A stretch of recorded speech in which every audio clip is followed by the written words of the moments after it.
여러분, 우주 만물을 창조하신 하나님께서 우리를 하나님의 참모로 하나님의 손과 발로 부르셨습니다. 그러면 과연 하나님은 어떤 사람을 하나님의 손과 발로 하나님의 뜻을 이루기 위한 하나님의 도구로 사용하시겠습니까? 어떤 사람을 통하여 하나님의 뜻을 이루어가는가? 이 질문에 대한 답을 우리는 고린도후서 3장을 통하여 살펴보려고 합니다. 하나님께서는 과연 어떤 사람을 선택하시겠습니까? 잠시 후에 우리가 읽어볼 고린도 3장에 보면 어떤 사람들이 예루살렘으로부터 내려왔습니다. 고린도 교회로 내려왔는데 예루살렘에서 지도자로부터 추천서를 받아서 우리가 이런 사람들입니다라는 추천장을 가지고 와서 고린도 교회에 이야기합니다. 그러면서 사도 바울은 아무것도 아니고 그 사람은 사도도 아니고 별 볼 일 없는 사람이다라고 사도 바울을 비방하면서 자기들의 입지를 이렇게 세우려고 하는 그런 시도가 있었습니다. 사도 바울이 이 이야기를 듣고 난 다음에 편지를 통해서 이야기합니다. 고린도 교인 여러분, 여러분에게는 어떤 추천장이 필요 없습니다. 나를 개런티하고 나를 보장하는 어떤 추천장을 내가 보일 필요도 없고 여러분에게도 어떤 추천장이 필요가 없습니다. 왜냐하면 여러분이 바로 추천장이고 여러분이 그리스도의 편지이기 때문에 그렇습니다. 이 이야기를 하면서 하나님이 과연 어떤 사람을 선택해서 하나님의 일에 사용하시는지 여기에 대해서 이야기하고 있습니다. 우리가 하나님께서 사용하는 사람의 특징, 거기에 대해서 알기 위해서는 먼저 알아둬야 할 것이 있습니다. 그것은 뭐냐면 첫 번째, 내가 누구인가 이거에 대해서 생각해야 합니다. 여러분, 우리가 누구입니까? 우리는 예수 믿고 새롭게 변화된 그리스도의 편지다라는 사실을 우리가 꼭 기억해야 합니다. 우리는 하나님이 성령으로 우리를 쓴 하나님의 편지입니다. 하나님의 은혜와 은총이 우리에게 담겨 있고 이것을 통하여 세상에게 보여줄 하나님의 편지요, 우리에게 새롭게 변화된 하나님의 사람이라는 사실을 우리가 꼭 기억해야 합니다. 사도 바울은 자신의 사도성을 의심하고 공격하는 그 사람들을 향하여 정면으로 반박합니다. 사도 바울은 비록 내게는 추천장이 없지만 나는 추천장을 받을 필요도 없고 여러분이야말로 나의 추천장이요, 여러분이야말로 그리스도의 편지입니다. 이 이야기를 합니다. 무슨 말이냐면 사도 바울이 하나님의 은혜를 받고 다메섹으로 가는 도성에서 변화받고 예루살렘에 가서 사도를 만난 후에 이방으로 가서 복음 전가하게 되었지 않습니까? 복음을 전가해서 아시아 지역을 쭉 다니다가 나중에 마게도니아를 밑에서 고린도까지, 저 아래쪽에 있는 고린도 지역까지 갔는데 거기에 복음을 전했는데 거기에 예수 믿는 사람들이 생겨나기 시작했죠. 그래서 예수 믿는 사람들이 생겨서 복음을 전하고 개척교회가 생겼어요. 이제 제자들을 키우고 개척교회가 좀 안정된다 싶어서 그게 두고 또는 자기는 다른 곳으로 가서 복음을 전하기 위해서 떠난 거예요. 그래서 여러분들이 나의 말을 통해서 예수 그리스도의 복음을 알았고 그리스도인이 된 것 자체가 여러분이야말로 나를 보장해주는 추천장이요, 또 여러분에게도 내가 여러분에게 복음을 전했기 때문에 여러분 자신이 하나님이 여러분의 삶을 통하여 쓰신 그리스도의 편지가 됩니다. 이 이야기를 하고 있는 겁니다. 이 말씀을 통하여 사도 바울이 고린도 교인과 오늘날 우리들에게 하고자 하는 하나님의 말씀이 무엇이겠습니까? 그것은 내가 누구인가를 알아야 한다는 거예요. 외부 사람이 우리를 알려주는 내가 아니라 하나님 앞에 우리가 어떤 존재인가를 먼저 알아야 됩니다. 고린도 교인 여러분은 그리스도가 성령을 통하여 하나님의 은혜로 쓰신 편지가 바로 여러분들입니다. 여러분이 누구냐? 하나님이 하나님의 생명으로 쓰신 편지가 여러분들입니다 라고 이야기합니다. 그 편지의 특징은 펜이나 먹물로 쓴 것이 아니라 성령님을 통하여 종이에 쓴 것이 아니라 우리의 심령에 쓴 하나님의 편지입니다. 이걸 강조하는 거죠. 그런데 고린도후서 3장 3절에 그래서 이렇게 이야기합니다. 여러분은 분명히 그리스도께서 보내신 편지입니다. 우리는 이것을 작성하는데 봉사하였습니다. 이것은 먹물로 쓴 것이 아니라 살아계신 하나님의 영으로 쓴 것이요 돌판에 쓴 것이 아니라 사람의 마음에 쓴 것입니다. 여기서 사도 바울이 지금 이야기하는 것은 여러분은 돌판에 율법처럼 쓰여진 것이 아니라 여러분의 심령에 하나님께서 하나님의 영으로 쓴 편지이다. 이것이 이 말씀의 배경이 있습니다. 이 배경이 뭐냐면 여러분의 정체가 그리스도의 편지인데 그 편지는 일반 먹으로 쓴 것이 아니라 특별한 성령으로 쓴 건데 그 편지의 정체성이 뭐냐면 에스겔서 36장 26절에 나오고 있습니다. 구약 성경을 배경으로 하고 있는데 그것은 뭐냐면 너희에게 새로운 마음을 주고 너희 속에 새로운 영을 넣어주며 너희 몸에서 돌같은 굳은 마음을 없애고 살같이런 부드러운 마음을 주며. 이게 뭐냐면 율법, 모세의 율법은 돌에다가 하나님의 율법을 십계명을 새겨놨습니다. 돌에 새겨놨는데 이제 이 옛 계명은 가고 새로운 계명이 오는데 새로운 계명은 뭐냐면 하나님께서 돌판에 세우는 것이 아니라 예수의 피로 말미암아 그리스도인의 심령에 하나님의 은혜와 은총을 새기는데 누구로 말미암아? 성령 하나님으로 말미암아 굳은 마음을 제기하고 부드러운 마음을 주는데 성령님이 새로운 마음으로 새로운 비전으로 만들어가는 새 사람으로 삼아주시는 하나님의 은혜로 쓴 편지입니다. 그러니까 새로운 편지의 정체는 뭐냐면 하나님의 은혜로 예수의 피로 성령으로 말미암아 새롭게 변화되었다라는 사실이 핵심인 거예요. 사도 바울이 여기서 이야기하고자 하는 것은 뭐냐면 여러분은 하나님의 은혜로 새롭게 변화된 그리스도를 드러내는 하나님 앞에 새로운 존재입니다. 이걸 강조하는 거예요.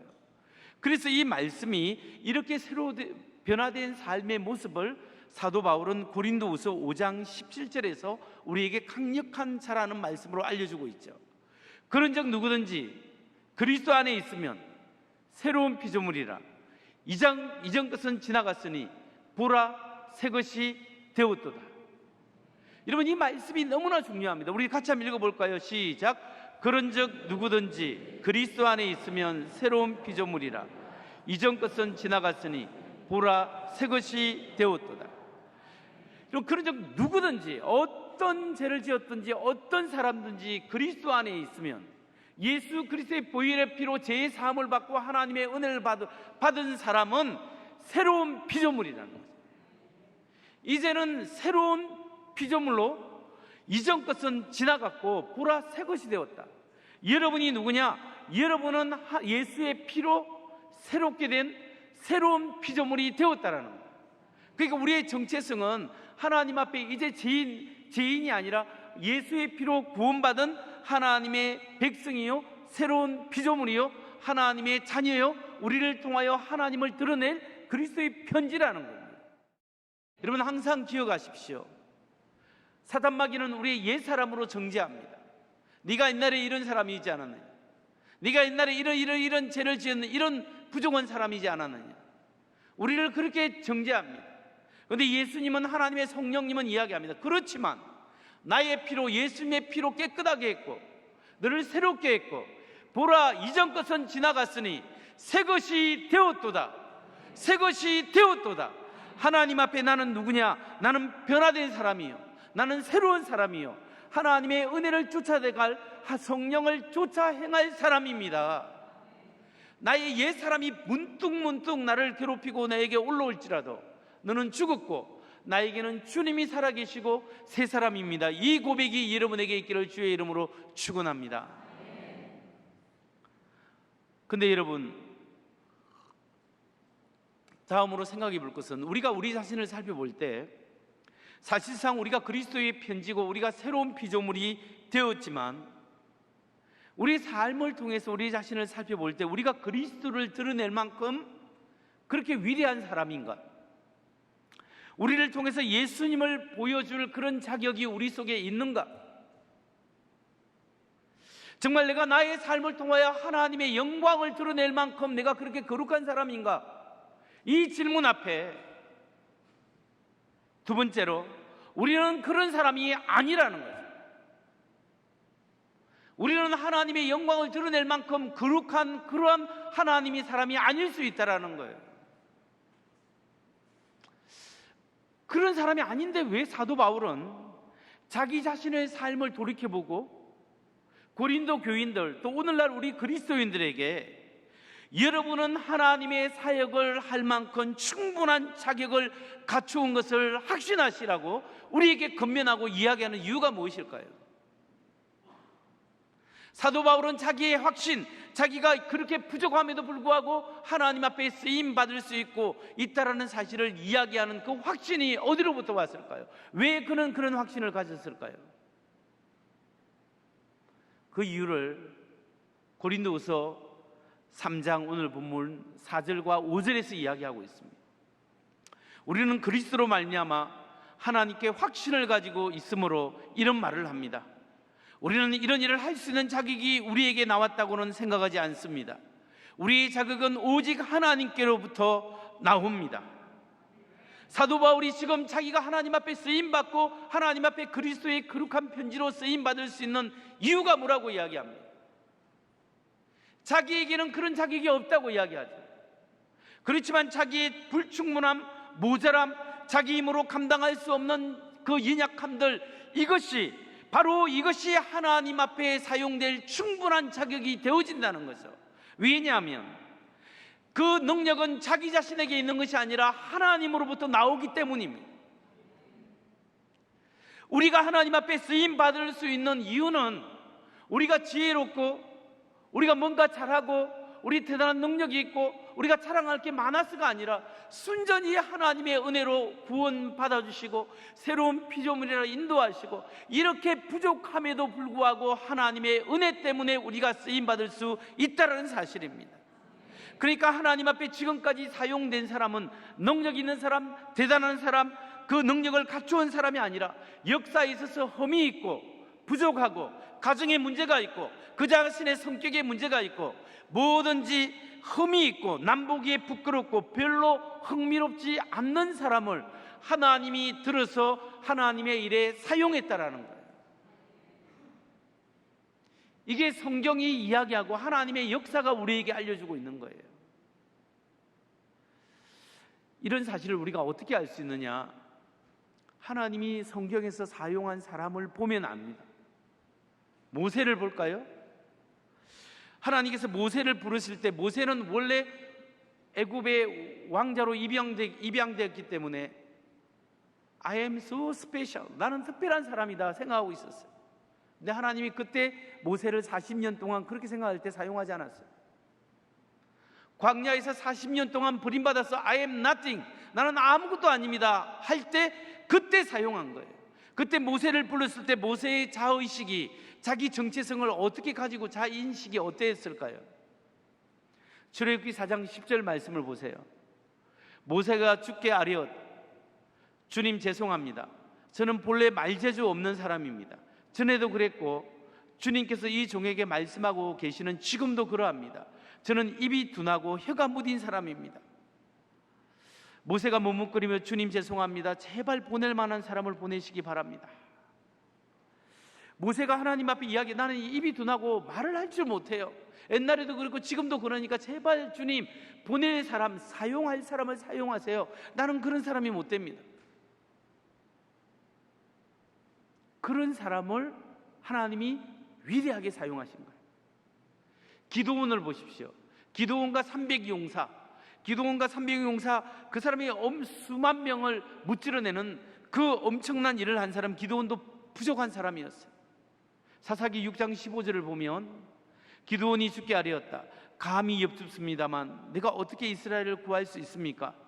보시는 바와 같이 나의 가문은 므낫세 지파 가운데서 가장 약하고 나는 아버지 집에서도 가장 어린 사람입니다. 므낫세 지파가 약한 지파예요.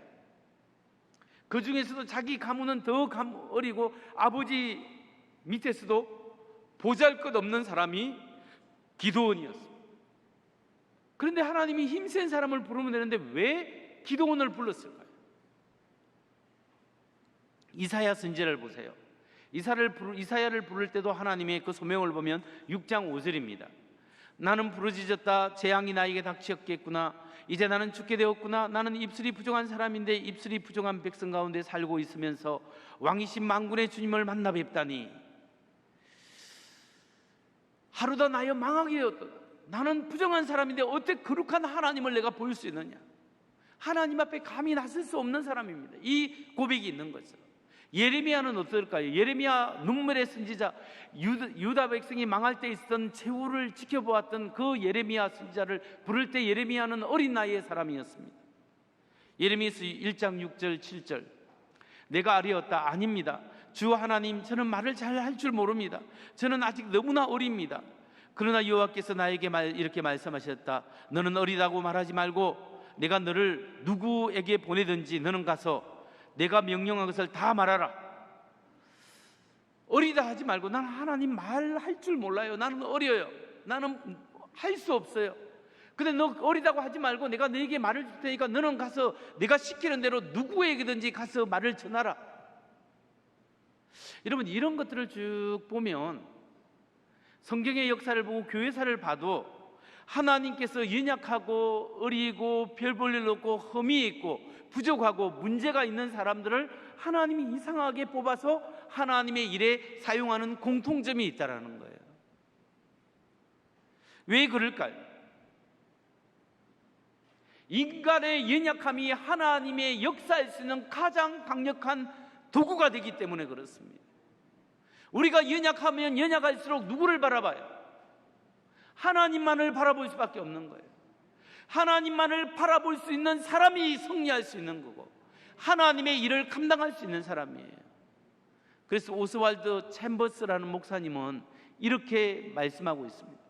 하나님은 우리 인간의 힘이 약하고 능력이 없음에도 불구하고 그분의 뜻을 이루신다.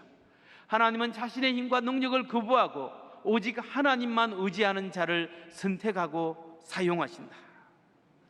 여러분, 우리의 능력을 보지 말고 오직 하나님의 힘과 하나님의 능력, 창조주 하나님의 뜻과 하나님의 은혜와 능력을 바라볼 수 있는 여기에서 능력이 나온다는 거예요. 능력은 우리에게 있지 않고 하나님께 있고 성령께 있어요. 이런 비밀을 알았던 사도 바울이 하는 말이 그 역사를 알았기 때문에 고린도후서 3장 마지막 6절에서 이렇게 이야기하는 겁니다. 현대인의 성경으로 읽어보면 하나님은 우리를 새 계약의 일꾼으로 삼으셨는데 율법의 종이 아니라 성령님의 종이 되게 하신 것입니다. 율법은 죽음을 가져오지만 성령님은 생명을 주십니다. 하나님 우리를 새 언약의 계명 일꾼으로 삼아 주셨습니다. 그런데 우리가 율법의 조문대로 이렇게 하는 것이 아니라 성령에 이끌려 성령님의 종으로 성령님이 주시는 생명을 살리는 그 일에 우리를 불러주셨습니다 라고 이야기합니다. 요지가 뭐예요? 핵심은 뭐냐면 그 능력이 나에게 있지 않다라는 거예요.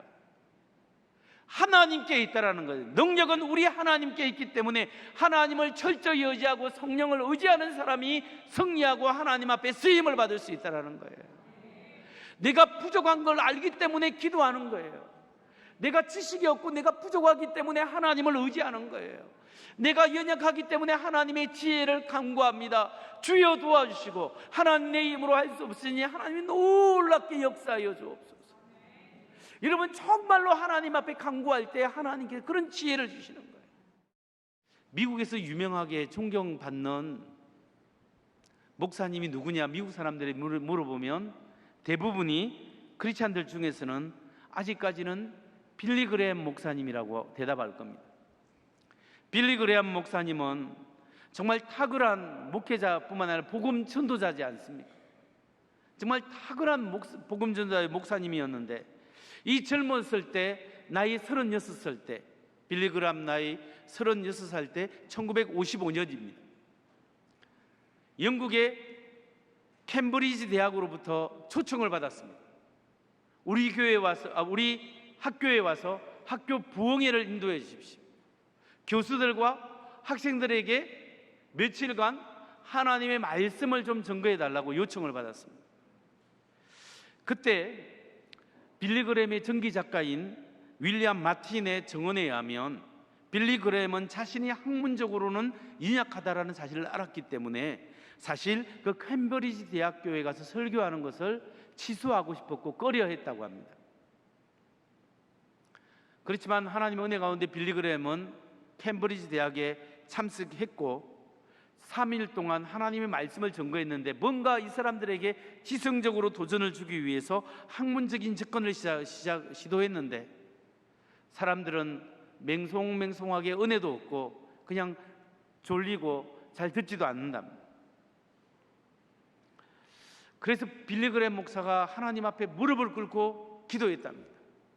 하나님 죄송합니다.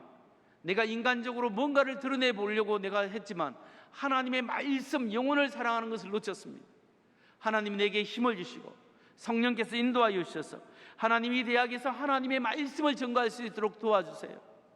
간절히 기도했을 때, 그리고 성령의 인도하심 따라서 하나님의 메시지, 그들의 영혼을 바라보면서 박사든 아니든 학생이든 누구든지 상관없이 그리스도의 복음이 필요하다는 심령을 가지고 복음을 전거했을 때 그 캠브리지 대학교의 역사상 놀라운 하나님의 부흥의 각성의 운동이 일어난 대단한 역사가 일어났다라는 거예요.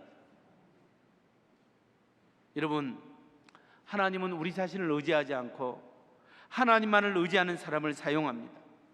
바울처럼 좀 뭐가 나든지, 모세처럼 기드온과 이사야와 예레미야처럼 뭔가 부족하고 뭔가 약한 약점이 있든지 간에 그 약점에도 있기 때문에 하나님을 바라보고 그 약점이 있기 때문에 하나님을 의지하는 사람, 그 사람이 복된 사람이에요. 여러분, 하나님이 나같이 연약한 사람도 사용할까? 나같이 부족한 사람도 사용할까? 이렇게 하지 마시고, 내가 이렇게 부족하기 때문에 하나님이 사용하신다.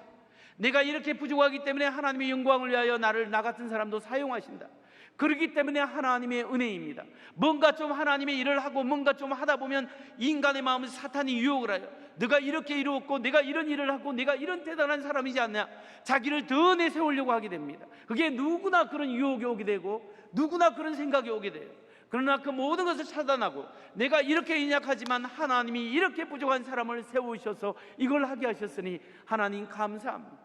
오늘까지 온 것도 하나님의 은혜고 나의 연약함을 통하여 하나님께서 인도하심에 감사합니다. 주님, 이 부족한 사람을 계속적으로 사용하여 주옵소서. 이런 간절한 고백이 여러분의 고백이 되시기를 주의 이름으로 축원합니다. 말씀을 마칩니다. 여러분, 하나님이 여러분을 부르실 때 숨지 마시기 바랍니다. 하나님이 여러분을 사용하기를 원할 때 피하지 마십시오. 하나님께 드리는 것을 아까워하지 마십시오. 하나님의 일에 쓰임받고 하나님을 섬기고 사람들을 섬기는 것이 축복이에요. 나의 모든 자원으로 하나님 앞에 드려지고 하나님 앞에 쓰임받을 수 있다는 것 자체가 축복이라는 거예요. 섬김이 축복이에요. 왜냐하면 하나님이 대신 그분이 우리를 위하여 섬겨주셨어요. 목숨 바쳐서 섬겨주셨어요. 그리스도의 십자가는 사랑이요 희생입니다. 그분이 우리를 위하여 희생하셨어요. 그렇기 때문에 우리가 그 은혜와 그 사랑으로 가정에 희생하고 교회에 희생하고 사회에 희생하고 섬기고 봉사하는 것은 그리스도의 십자가의 정신이고 그리스도의 복음이고 우리를 통하여 하고자 하는 일이에요. 이 일에 우리가 부름을 받은 거예요. 그러니까 교회가 교회 안에서만 아니라 사회를 향해서 섬겨 나가는 거예요. 그 일에 하나님이 여러분을 부르시는 거예요. 여러분, 주님이 나를 따르라고 할 때 피하지 마십시오. 주님과 함께 갈 때 여기에 승리가 있습니다. 주님, 제가 비록 부족하지만 주님 바라보고 나아갑니다. 이 부족한 사람을 사용하시고 이 부족한 사람을 사용하시고 섬김의 축복을 받게 하여 주옵소서. 이렇게 할 때 하나님께서 여러분의 가정에, 여러분의 자녀에게, 여러분의 삶 속에, 여러분의 직장 속에, 사업 속에 하나님의 놀라운 은혜와 은총이 함께하게 될 줄 믿습니다. 우리의 연약함이 하나님의 역사하시는 강함인 줄 믿고 주님 의지하고 하나님의 은혜로 살아가는 여러분 되시기 바랍니다. 고린도후서 12장 10절만 읽고 말씀을 마칩니다. 그러므로 내가 그리스도를 위하여 약한 것들과 능력과 궁핍과 핍박과 곤란을 기뻐하노니 이는 내가 약할 그때 곧 강함이니라.